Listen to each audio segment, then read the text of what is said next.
Hello friends, welcome to crack TET. I am Tanu Shukla. आज हम लोग सी टेट 2021 के लिए ईवीएस पेडागॉजी के क्वेश्चंस को डिस्कस करने वाले हैं। और जो ये ईवीएस पेडागॉजी में क्वेश्चंस जो हैं वो प्रीवियस ईयर पे बेस्ड होंगे। तो हम लोगों का आज ये प्रीवियस ईयर क्वेश्चन पेपर का जो सीरीज है वो सातवां सीरीज है, मतलब 7वें नंबर पे हम लोग पहुँच चुके हैं। ये पार्ट 7 है आज हमारा लेक्चर सीरीज। तो और मेरा ब्रीफ इंट्रोडक्शन कि आई एम तनु शुक्ला और मैंने सीटेट 3 बार क्वालिफाई किया है और मैं आप लोगों की हेल्प करने के लिए यहाँ पे हूँ। ठीक है, तो अभी हम ईवीएस पेडागॉजी के क्वेश्चंस को डिस्कस करते हैं। तो सीटेट फरवरी 2015 का ये पेपर है और आज हम लोग इसे डिस्कस करेंगे। निम्नलिखित में से पहला क्वेश्चन है कि निम्नलिखित में से कौन से प्राथमिक स्तर पर पर्यावरण अध्ययन में आकलन के लिए उपकरण और तकनीकें हैं।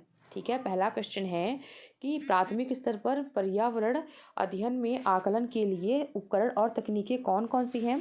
तो परियोजना कार्य हो गया, क्षेत्र भ्रमण हो गया, जर्नल लिखना हो गया और विचार मानचित्रण हो गया। तो पर्यावरण आकलन के लिए मुख्य उपकरण और तकनीकें कौन कौन सी हैं।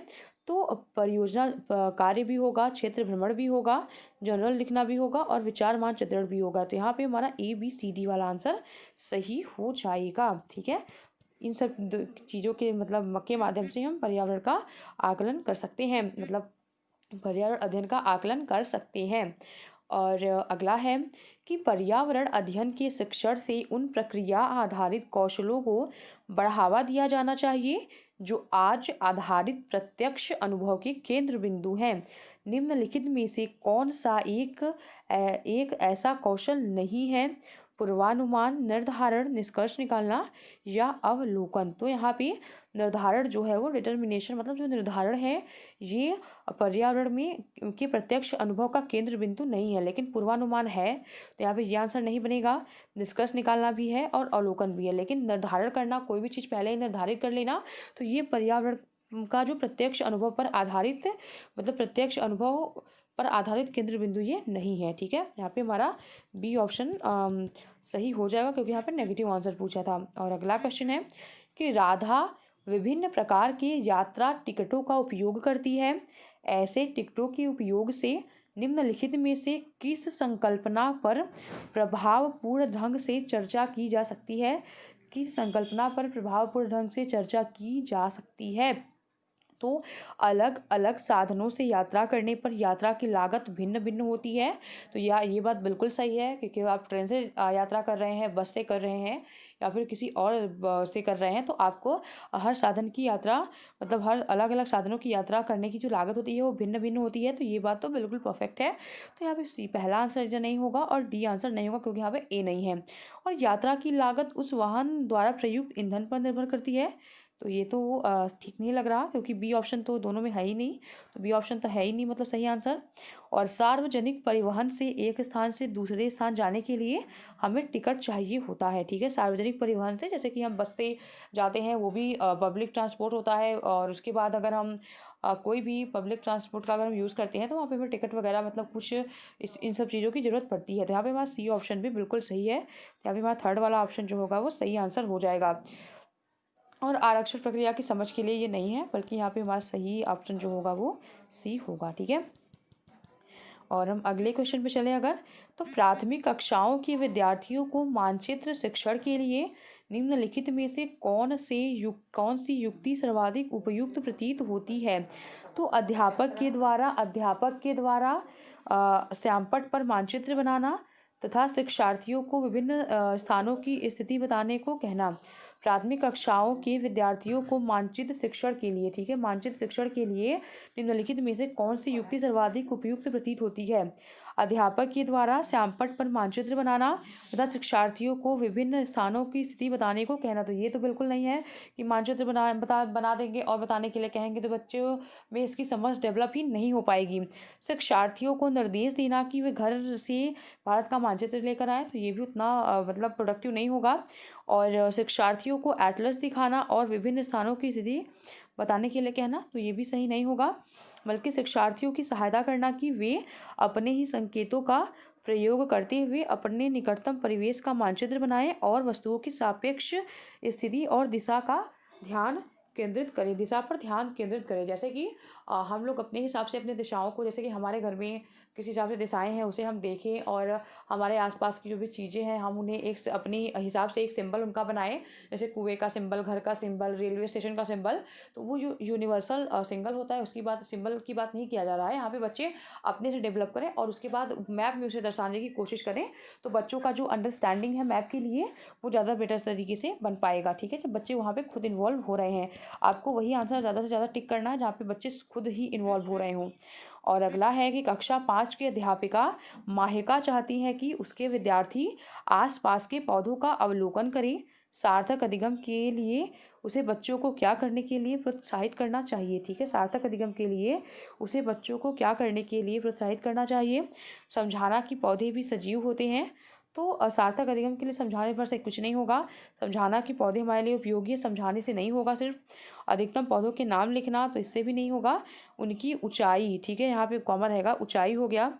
पत्तियों, गंध और उगने के स्थानों में अंतर का अवलोकन करना। तो यहाँ पे बच्चे जो है ज़्यादा अच्छे तरीके से इन्वॉल्व किसमें हो रहे हैं, तो बच्चे जो डी ऑप्शन है उसके साथ अच्छे से इन्वॉल्व हो रहे हैं कि बच्चे जो है वो पत्तियों की, मतलब पौधों की ऊंचाई, उनकी पत्तियों, गंध और उगने के स्थानों में अंतर का अवलोकन कर पाएंगे। मतलब वो जान पाएंगे कि डाल कहाँ पे है, स्टेम कहाँ पे है, जड़ कहाँ पे है। मतलब ये सारी चीज़ें जो है बच्चे जान पाएंगे अगर वो इस तरीके से अवलोकन करेंगे तो। और इसी से वह बच्चों का सार्थक अधिगम हो भी पाएगा। अगला है कि प्राथमिक स्तर पर पर्यावरण अध्ययन पढ़ाने के लिए निम्नलिखित में से कौन सा पहला सबसे महत्वपूर्ण उद्देश्य होना चाहिए?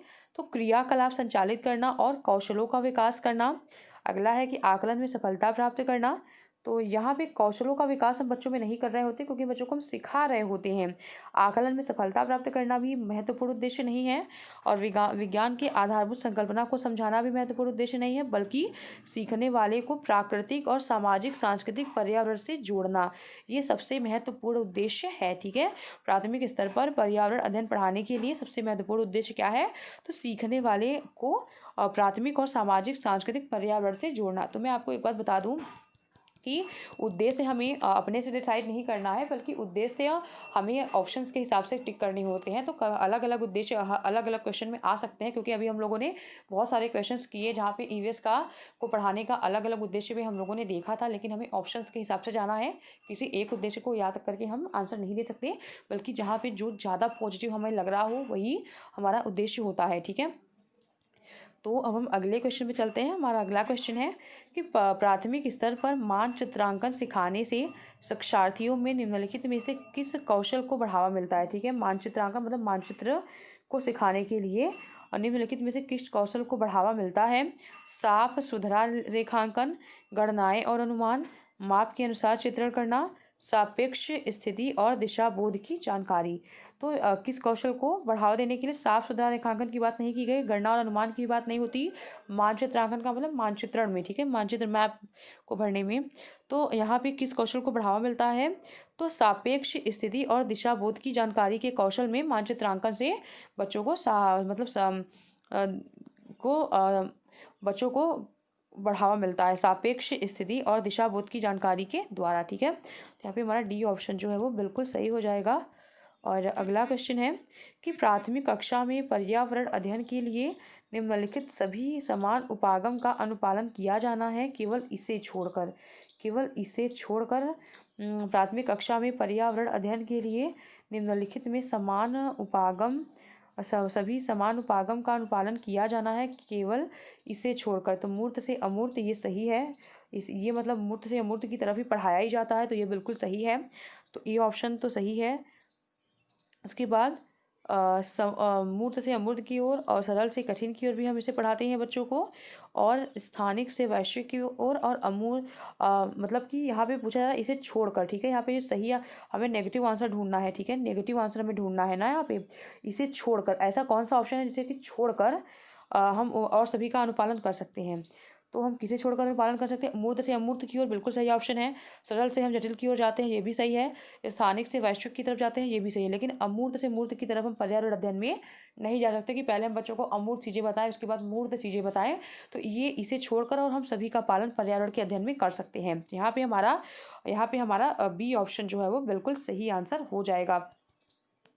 यहाँ पे हमारा बी ऑप्शन जो है वो बिल्कुल सही आंसर हो जाएगा। और अगला क्वेश्चन है कि राष्ट्रीय पाठचर्या रूपरेखा, हमारा 9वां क्वेश्चन है कि राष्ट्रीय पाठचर्या रूपरेखा 2005 एनसीएफ 2005 में कक्षा 1 और कक्षा 2 के लिए, एनसीएफ 2005 में कक्षा 1 और कक्षा 2 के लिए, कक्षा 1 और कक्षा 2 के लिए पर्यावरण अध्ययन के पर्यावरण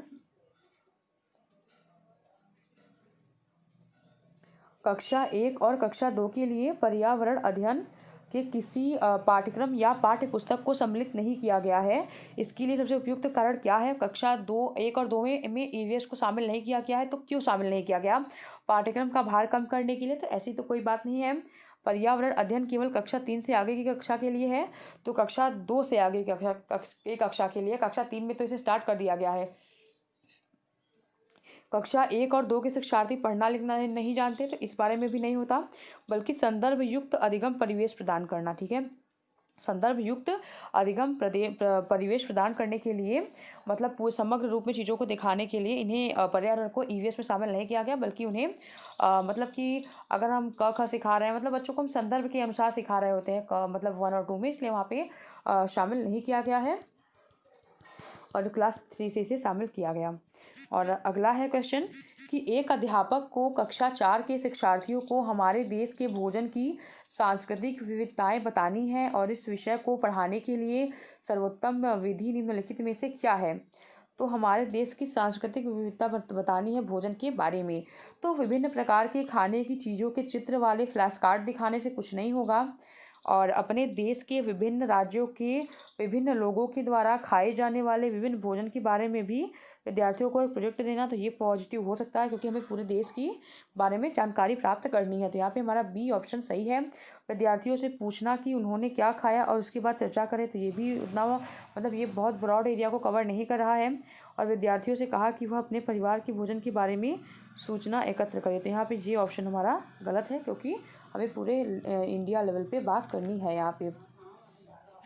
अगला क्वेश्चन है कि प्राथमिक स्तर पर पर्यावरण अध्ययन के शिक्षण में कहानियों और कविताओं का प्रभावी ढंग से उपयोग किया जा सकता है। पर्यावरण अध्ययन में इनके उपयोग का मुख्य उद्देश्य क्या है? कक्षा की विविधता की पूर्ति, सीखने के लिए संदर्भगत वातावरण प्रदान करना, पाठों को आनंददायक बनाना, भाषा कौशल को बढ़ावा देना। तो शिक्षण में कहानी और कविता को प्रभावी ढंग से उपयोग किया जा सकता है। इसका जो मुख्य उद्देश्य है वो सीखने के लिए संदर्भगत वातावरण प्रदान करना। तो ठीक है, यहाँ पे हमारा बी ऑप्शन जो है वो सही होगा। यहाँ पे हमारा जो बी ऑप्शन होगा वो बिल्कुल सही हो जाएगा। ठीक है, प्राथमिक स्तर पर हमारे यहाँ पे बी ऑप्शन है जो है वो बिल्कुल सही हो जाएगा। अब हम अगले क्वेश्चन की तरफ चलते हैं। हमारा अगला क्वेश्चन है कि एक प्राथमिक स्तर की अध्यापिका जल अभाव के विषय पर अपने कक्षा 4 के बच्चों को प्रभावपूर्ण तरीके से किस प्रकार अभिप्रेरित करती है? कि बच्चों को जल संरक्षण पर नारे लिखने के लिए कहकर, या फिर उपर्युक्त विषय पर एक लिखित परीक्षा का आयोजन करके। तो नारे लिखने भी बहुत इफेक्टिव नहीं होता और परीक्षा आयोजित करना भी बहुत इफेक्टिव नहीं होता। यह पता करके कि उन्होंने अपने दैनिक जीवन में जल की बचत कैसे प्रारंभ किया है, या फिर जल संरक्षण में पोस्टर बनाने की गतिविधि का आयोजन करना। तो यहाँ पे हमारा सी ऑप्शन जो है वो बिल्कुल सही है, क्योंकि बच्चे यह पता कर पाएंगे कि उन्होंने अपने दैनिक जीवन में जल की बचत को कैसे प्रारंभ किया है। तो यहाँ पे हमारा सी ऑप्शन जो है वो बिल्कुल सही हो जाएगा। और अगला क्वेश्चन है हमारा आज का कि आपके प्रधानाचार्य ने आपको कहा कि कक्षा 5 के विद्यार्थियों को शैक्षिक अवलोकन यात्रा के लिए ले जाएं, और इस अवलोकन यात्रा को सार्थक बनाने के लिए आप अपनी योजना में क्या सम्मिलित करेंगे? क्रियाकलापों की एक स्तरीकृत शीट उस स्थान के बारे में तैयार करना और प्रामाणिक और सार्थक अध्ययन के लिए उसे विद्यार्थियों के साथ यात्रा से पूर्व साझा करना। यहाँ पे हमारा ए ऑप्शन बिल्कुल सही होगा कि कक्षा 5 के विद्यार्थियों को शैक्षिक अवलोकन यात्रा के लिए ले जाएं, और इस अवलोकन यात्रा को सार्थक बनाने के लिए अपनी योजना में हम सम्मिलित करेंगे कि क्रियाकलाप की एक स्तरीकृत शीट उस स्थान के बारे में तैयार करना और प्रामाणिक और सार्थक अध्ययन के लिए उसे विद्यार्थियों के साथ यात्रा से पूर्व साझा करना। तो यहाँ पे हमारा ए ऑप्शन बिल्कुल सही है। जहाँ जाना हो उसके बारे में जानकारी प्राप्त करने और पढ़ने के लिए विद्यार्थियों को कहना, तो ये ऑप्शन सही नहीं है। आनंद के लिए पर्याप्त भोजन और खेलों को साथ ले जाना, तो ये भी सही नहीं है उतना। और यह सुनिश्चित करना कि विद्यार्थी अनुशासित रहें और पूर्वक अवलोकन करें तो ये भी उतना सही नहीं है, बल्कि क्रियाकलाप की एक स्तरीकृत सीट उस स्थान के बारे में तैयार करना और प्रमाणिक और सार्थक अध्ययन के लिए उसे विद्यार्थियों के साथ यात्रा से पूर्व साझा करना। ठीक है, यहाँ पे हमारा ए ऑप्शन जो है वो बिल्कुल सही है।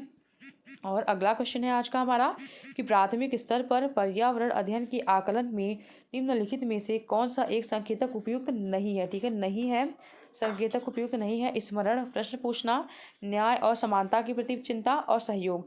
तो स्मरण करना तो कहीं से उपयुक्त नहीं होता, याद करना। तो यहाँ पे हमारा ए ऑप्शन जो है वो सही आंसर बन जाएगा। यहाँ पे हमारा ए ऑप्शन जो है सही आंसर बन जाएगा। तो आज के लिए हम लोग इतना ही करते हैं। हम लोगों का ईवीएस पेडागोजी का 2015 का सितंबर वाला भी क्वेश्चन पेपर डिस्कस हो चुका है। सितंबर वाला ये फरवरी वाला क्वेश्चन पेपर जो है वो डिस्कस हो चुका है, और इसके बाद वाले लेक्चर में हम लोग सितंबर वाला क्वेश्चन पेपर डिस्कस करेंगे। अभी हम लोगों ने आज फरवरी का पेपर डिस्कस किया है, और आज के लिए हम लोग इतना ही करते हैं।